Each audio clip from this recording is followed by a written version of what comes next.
think one of the main problems with filmmaking at the moment is the absolute enormous volume of films that are being made and the lack of platforms that actually curate that content.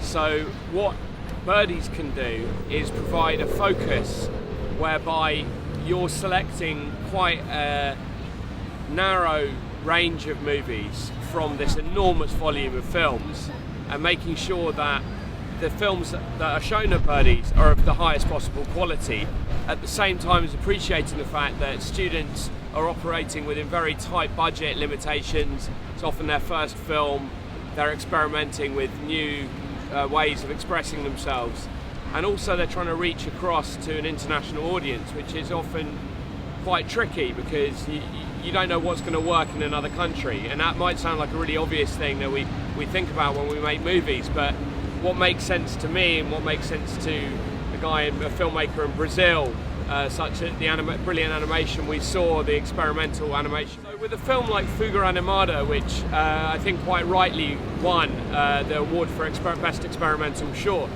that was a film that transcended all national boundaries, and in fact it transcended boundaries of time. It was a film that reminded me very much of like early Disney and early Looney Tunes, and yet it was very much up to date in its kind of postmodern turning over of the genre of the animation and the relationship between the animator and his subject. So that kind of film is the sort of thing that Birdies can specialise in providing a platform for young, emerging talent that is trying to reach across the oceans and speak to a much wider audience.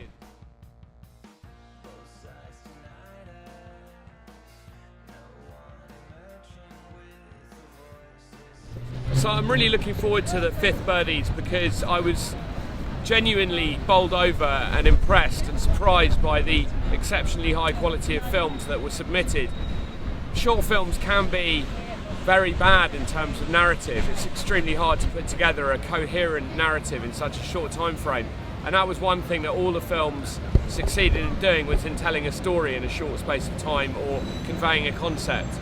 And so I guess as well, as Birdies matures in its own right as an institution, Birdies are becoming more selective and more intelligent at spying and spotting out the best talent. And also as you grow, you're going to be attracting more and more people as more and more people hear about you. I'm certainly going to be telling people about you, and I suppose this is a good opportunity to introduce the projects I work on.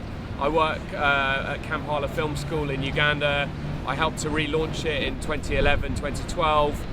It's now doing really well, and we will certainly be desperately trying to get our films, our students' films, seen by the Birdies panel. And I hope that anyone who sees this short clip is inspired as well to come out and work with us in Eastern Africa. African film at the moment is just approaching a really exciting moment where cameras are now cheaply, widely available in the continent for the first time. There's a new confidence in the young African student body and so on. So it's a really exciting time to be working in African film, and a platform like Birdies that we could show our films at would be of immense value, reaching out to British audiences.